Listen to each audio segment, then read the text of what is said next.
Hello everyone, welcome to IAS point. यहाँ पे आज हम लोग बात करेंगे चैप्टर 2 के बारे में, ठीक है। क्योंकि अभी हमने पहला चैप्टर जो पढ़ा क्लास 8 का, यदि बात करें तो क्लास 6 और 7 तो हमने कंप्लीट कर लिया है, और 8 की बात करें तो पहला चैप्टर इसका भी कंप्लीट हो चुका है, जिसमें हमारा संविधान के बारे में यानी भारतीय संविधान के बारे में बात की गई थी। देन आज हम बात करने वाले हैं चैप्टर 2, और इसमें बात की जा रही है धर्मनिरपेक्षता की समझ के बारे में, ठीक है। सो इसको डिटेल से समझेंगे हम लोग कि धर्मनिरपेक्षता क्या होता है, हमारे भारत में धर्मनिरपेक्षता है कि नहीं है, एक लोकतांत्रिक देश में धर्मनिरपेक्षता की इम्पोर्टेंस क्या होती है, वो सारी बातें हम समझेंगे, ठीक है। इसमें बताया क्या जा रहा है कि कल्पना कीजिए कि आप हिंदू या मुसलमान हैं और अमेरिका के किसी ऐसे भाग में रहते हैं जहां ईसाई कट्टरपंथी बहुत ताकतवर है, ठीक है। यानी कि इसमें क्या बोल रहा है कि आप इमेजिन करो कि आप हिंदू या मुसलमान से भी कोई एक जाति धर्म के लोग हो और अमेरिका के किसी ऐसे भाग में रहते हैं जहां ईसाई कट्टरपंथी बहुत ताकतवर है। मान लीजिए कि अमेरिका का नागरिक होते हुए भी कोई आपको किराए पर मकान नहीं देना चाहता, ठीक है। यानी कि हम उस इलाके पे रह रहे हैं जहां ईसाई कट्टरपंथी बहुत ज़्यादा है और हम हिंदू या मुस्लिम धर्म के हैं, और वहाँ पे यदि हमको कोई रूम रेंट में भी लेना है, भले ही हम उस नागरिक मतलब उस देश के नागरिक हैं, लेकिन फिर भी वहाँ पे नहीं मिल पा रहा, ठीक है, कोई देना नहीं चाहता है। आपको कैसा महसूस होगा, यानी कि उस स्थिति में जब कोई देगा नहीं हमको, रेंट नहीं देगा, जबकि हम उस देश के निवासी हैं, फिर उस टाइम पे आपको कैसा लगेगा? क्या आपको गुस्सा नहीं आएगा?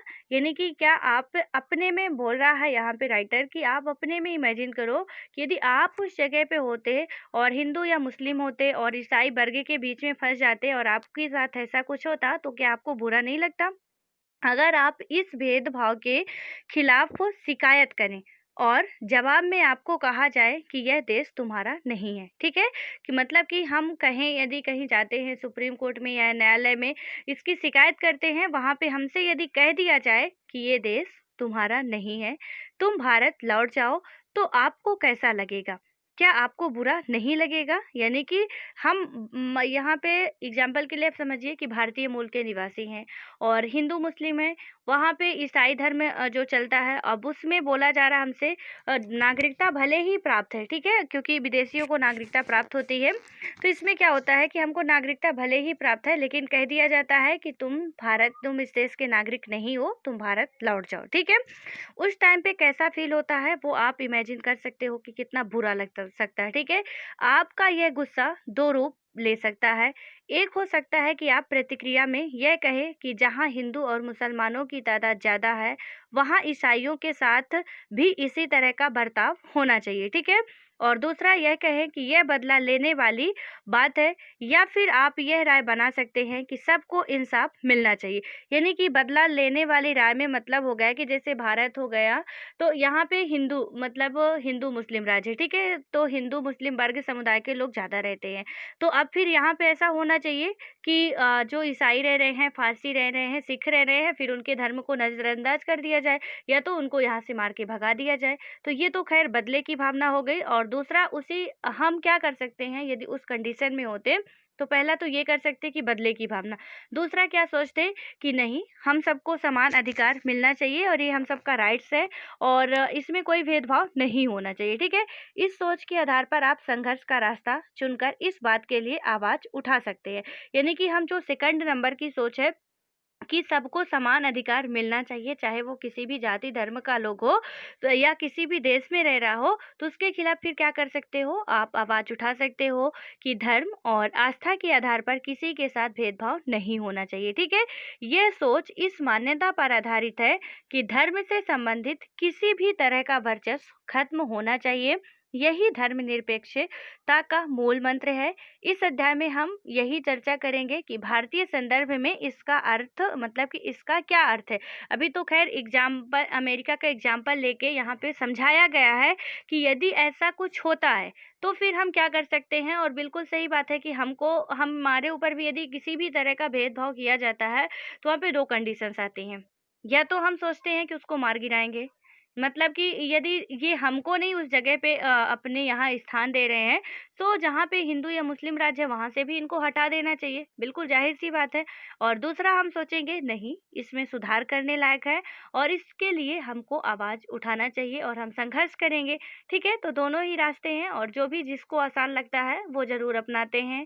और जिन्होंने भी अपनाया, बहुत से लोग ऐसे भी होंगे जिन्होंने ये भी अपनाया होगा, कोशिश की होगी कि नहीं, हमारे देश में अब पूरा बिल्कुल मुस्लिम कंट्री ही बना दिया जाए। या तो अब इंडिया को ही सपोज़ आप इमेजिन कीजिए कि यहाँ पे ही यदि ऐसा होने लगे कि पूरी इंडिया को ही हम क्या करें, हिंदू कंट्री बना दें और वहाँ पे फिर मुस्लिम हो गए, ईसाई हो गए, फ़ारसी हो गए, इनको क्या करें, यहाँ से मार के निकाल दें। तो ऐसे में क्या होगा? ख़ैर, उनकी क्या गलती है जिन्होंने इस देश में जन्म लिया। और ऐसा बिल्कुल नहीं कह सकते हैं कि ये एक हिंदू राज्य, मतलब कि हिंदू देश में कोई यहाँ के मुस्लिम गद्दार हो सकते हैं या ईसाई गद्दार हो सकते हैं या कि फ़ारसी गद्दार हो सकते हैं या बात करें हम तो मुस्लिम कंट्री में कोई हिंदू गद्दार हो सकता है, ठीक है? आपको बिल्कुल यहाँ पे बिल्कुल एग्ज़ाम्पल साफ़ तौर से दिख रहा होगा कि भारत ज़्यादातर कहें तो यहाँ पे हिंदू ज़्यादा रहते हैं, ठीक है? ऐसा नहीं है, मुस्लिम भी रहते हैं, हर एक जाति धर्म के लोग रहते हैं, विविधताओं वाला देश है हमारा देश।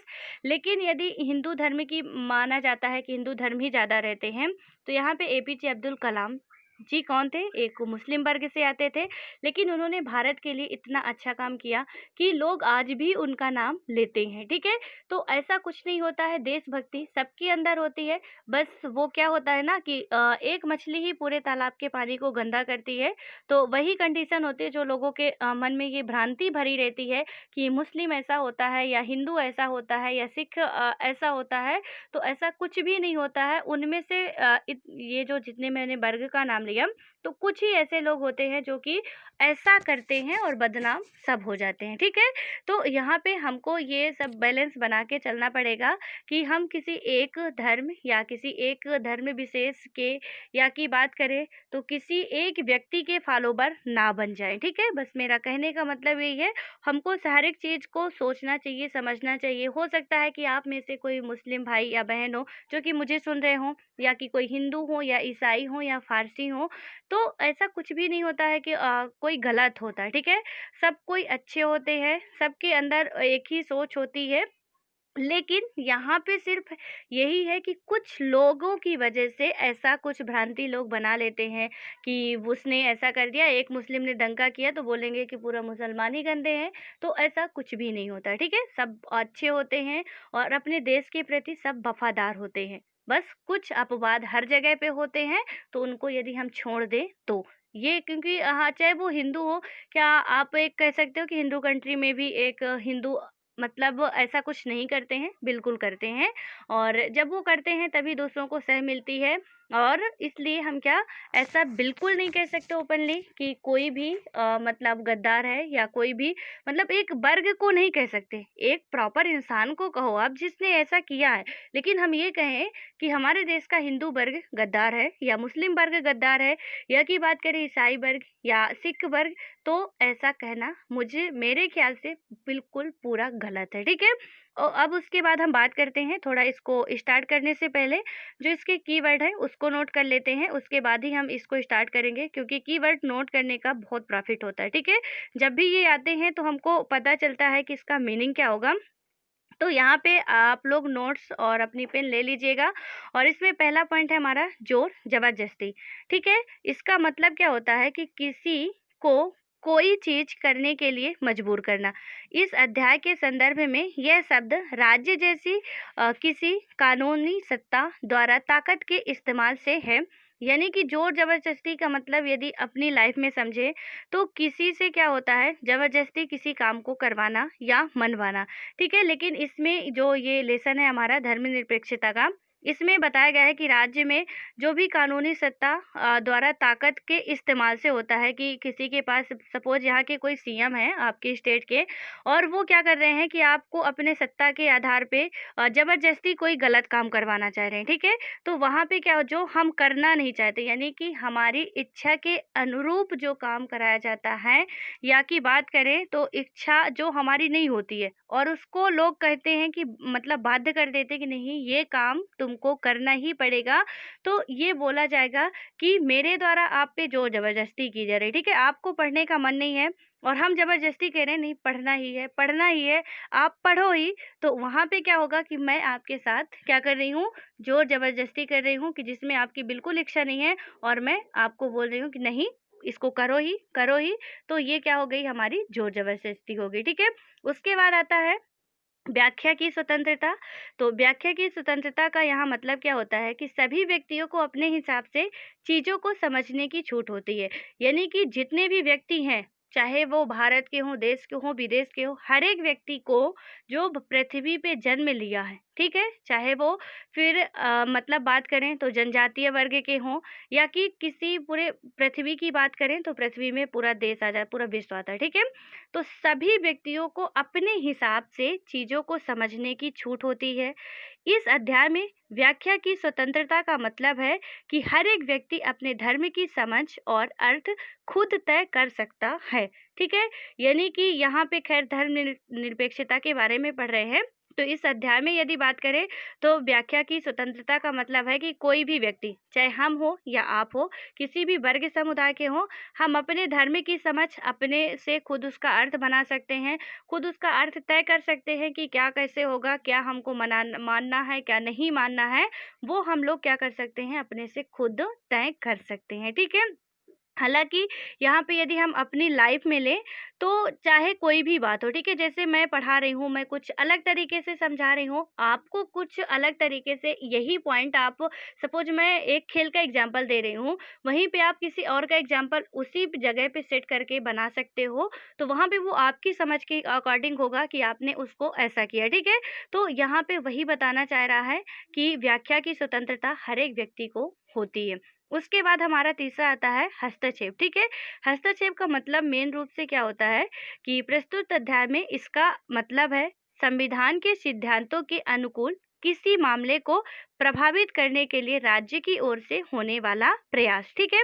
यानी कि हस्तक्षेप का मतलब क्या है, सपोज यहाँ पे ये अध्याय छोड़िए, हम अपने में आए तो जैसे हम कोई काम कर रहे हैं, ठीक है? और आप बोल रहे हो कि ये काम तुमको नहीं करना है।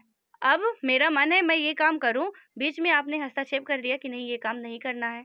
और तो ये क्या हुआ कि हस्तक्षेप आपके द्वारा मेरे ऊपर किया गया कि ये काम तुमको नहीं करना है। तो यहाँ पे इस अध्याय में जो धर्मनिरपेक्षता से रिलेटेड है, इसमें क्या है कि संविधान के सिद्धांतों के अनुरूप, यानी जो संविधान के सिद्धांत है उसके अनुरूप किसी मामले को प्रभावित करने के लिए, कोई भी मामला है उसका प्रभावित करने के लिए राज्य की ओर से होने वाला प्रयास, ठीक है? यानी कि हम कोई भी धर्म मान सकते हैं। यदि हम एक मुस्लिम वर्ग से आते हैं तो वहाँ पे बिल्कुल हमको पूरा हक है कि हम मुस्लिम अपना जो भी हमारा धर्म होता है वो माने, ठीक है? लेकिन यदि वहाँ पे एक किसी भी सत्ता के अधिकारी द्वारा या जो भी सत्ता में रहे हैं, उनके द्वारा यदि बोला जाता है कि नहीं तुम हिंदू धर्म नहीं मानोगे, तो वहाँ पे वो क्या कर रहे हैं, हमारे धर्म के उसमें आके हस्तक्षेप कर रहे हैं, यानी हमारे काम के बीच में आके वो क्या कर रहे हैं, हस्तक्षेप कर रहे हैं। और शुद्ध भाषा में कहे तो टांग अड़ाना, ठीक है? यानी कि वो अपनी आके बीच में टांगे अड़ा रहे हैं कि तुमको ये काम नहीं करना है। तो इसी हस्तक्षेप का मतलब क्या हो गया कि हमको कोई भी काम करने के यदि स्टार्ट कर दिए हैं और वहाँ पे बीच पे कोई रोकता है तो वो उसका होता है हस्तक्षेप करना, ठीक है? और आई होप कि ये तीनों ही वर्ड की मीनिंग आपको अच्छे तरीके से समझ में आ गई होगी कि जोर ज़बरदस्ती का मतलब क्या होता है। इस अध्याय में जो मतलब समझाया गया जोर ज़बरदस्ती का वो भी, और जो अपनी रियल लाइफ में भी होता है, ठीक है? हम सभी बोलते हैं यार जोर ज़बरदस्ती मत कर, यानी कि ज़बरदस्ती मत कर, कोई काम करने का मन नहीं है, कोई बोलता है नहीं, नहीं चलो, अब हमको मूवी देखने जाने का मन नहीं है, फिर भी हमारे फ्रेंड बोले नहीं चलो, चलो, तो हम क्या बोलेंगे यार तुम जाओ, जोर ज़बरदस्ती मत करो मेरे से, मेरा मन नहीं है, ठीक है? यानी कि वो हमसे ज़बरदस्ती कर रहा था और हमने उसको क्या बोला कि तुम ऐसा मत करो, मेरा मन नहीं है, मैं नहीं जाऊँगा। यानी हमारी इच्छा के अनुरूप जो भी काम कराया जाए वो ज़बरदस्ती में आता है। उसके बाद आता है व्याख्या की स्वतंत्रता, ये भी आपने समझा। और हस्तक्षेप, हस्तक्षेप का मतलब भी आप समझ गए हैं, यानी टांग अड़ाना, ठीक है? कि मेरे काम पे तुम टांग मत अड़ाओ प्लीज़, और ऐसा हम सभी बोलते हैं और इसका मतलब भी मतलब प्रॉपर तरीके से समझे तो 100 बात की 1 बात की यही होता है कि कोई भी हमारे काम के बीच में आके हस्तक्षेप करे तो उसे ही हम बोलते हैं टांग मत अड़ाओ बीच में, ठीक है? और इसके बाद अब हम बात करेंगे जो हमारा चैप्टर है वो उसको नेक्स्ट वीडियो में बात करेंगे कि इसमें और क्या-क्या बातें कही गई हैं। और आई होप कि आपको इतना समझ में आ गया होगा और जितना अभी तक हम पढ़े हैं, ठीक है? उसको प्लीज़ रिवाइज़ करते जाइएगा, क्लास 6 की एनसीईआरटी का भी, क्लास 7 की एनसीईआरटी का भी, और जो अभी मैंने लिखवाया है फर्स्ट चैप्टर का इसका, वो भी बहुत इम्पोर्टेंट है, ठीक है? उसको भी रिवाइज़ करना है, साथ-साथ ये भी मेंशन हो गया है, अब इसको भी रिवाइज़ करना है।